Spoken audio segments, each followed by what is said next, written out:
Alright guys, so nandito ngayon ulit tayo sa Tagaytay. Yan, nakikita nyo ba ang taal? Yan si Pagong oh. Oh, what's up guys? Yan, nandito ngayon tayo sa Tagaytay again. Alright, so yun yung taal volcano natin. Nausok nga ngayon eh oh. Pero okay lang no. So nandito ngayon tayo sa Clearwater House, Tagaytay.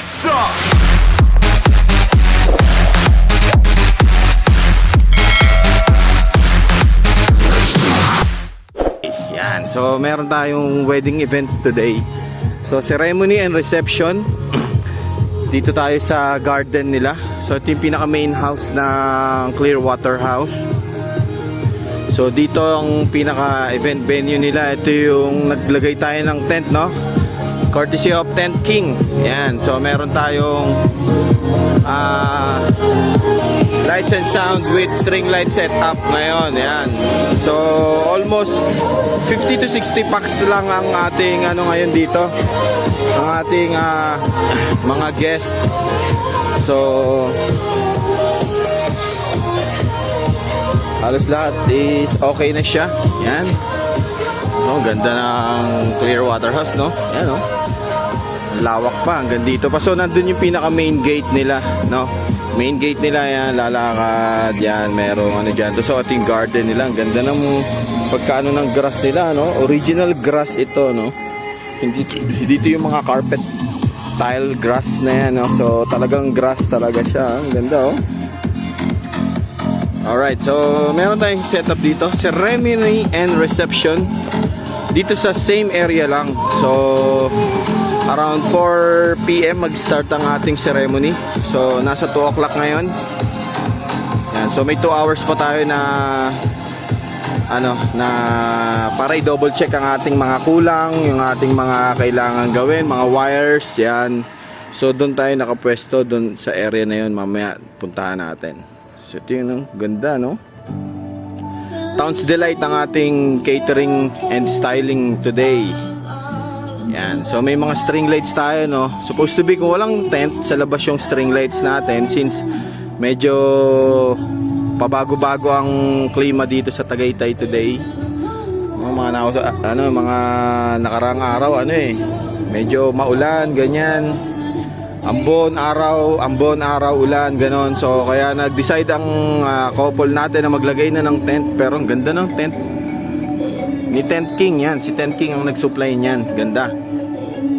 Alright, ano ba yung natin dito? So meron tayo ditong Top Pro natin, no? XCS15. Yan, isa. Meron tayong Top Pro XCS15. Yan. So meron tayo yung iMix na stand yung ginagamit natin, no, para talagang matibay siya kahit mahangin dito. Minsan sobrang hangin. Meron tayong 2 moving headbeams, 4 na backdrop lighting natin, and then meron tayo dyang lyric stand and mic wired with stand. Yan, para sa ceremony. Then meron din tayo smoke machine para mamaya, no. So ang kagandahan nung natin, no, tinatago natin siya sa mga ilalim para hindi ganun ka dumi yung likuran. Yan. So dito na tayo nagduduktungan yan. Tapos papunta dun lahat.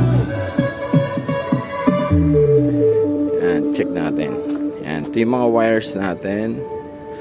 Tapos papunta dito. Nandun yung pinaka main nila. Nandun yung main ng breaker doon sa likod banda. Yan, so kaya yung wire natin dyan nasa ilalim lahat. Sa ilalim dyan, pinagapang doon hanggang doon, tapos nakakonekta doon sa pinaka main. So ito yung pinaka DJ tech natin. Yan. Oh, ang ganda ng rack namin, di ba? So yung plastic box namin, pinatungan namin ng flight case ni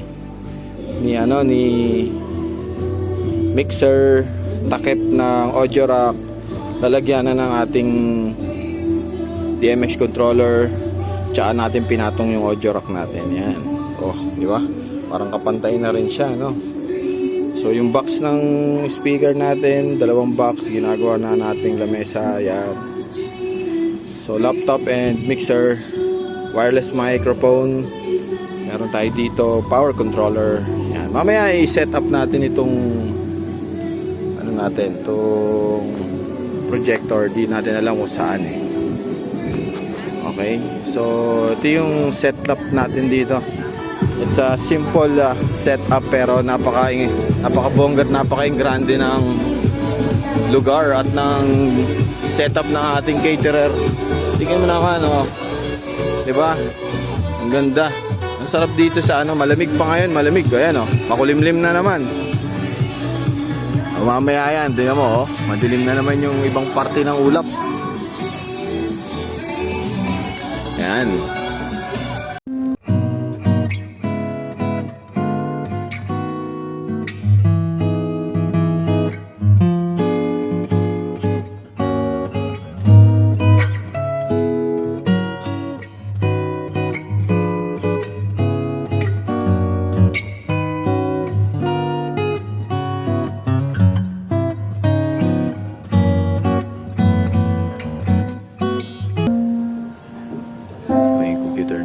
Laptop natin tsaka yung mixer natin yan nakatakip kasi na umaangge.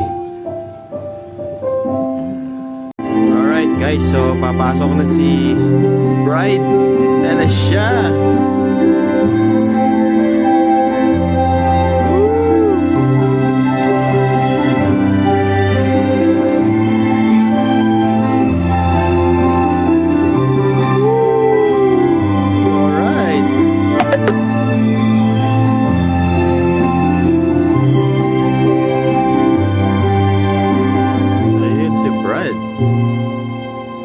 Galing.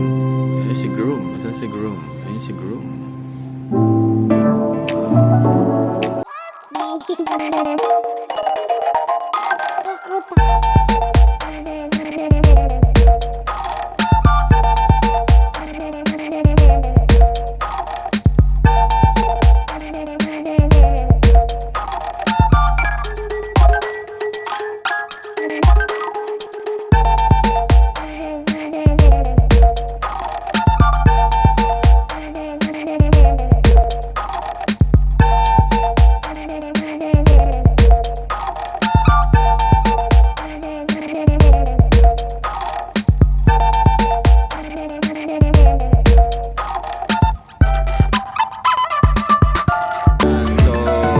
Dito na lang ako guys. Maraming salamat sa lahat ng mga nanonood hanggang dulo ha. Salamat sa inyong mga support. Alright, sa mga hindi pa nagsusubscribe dyan, pasubscribe na lang kayo dyan sa baba. And then paring na rin ang bell para ma-update kayo sa aming mga uploaded videos at sa mga event namin. Okay? So hanggang dito na lang kami. Maraming salamat guys. Thank you and God bless. Alright.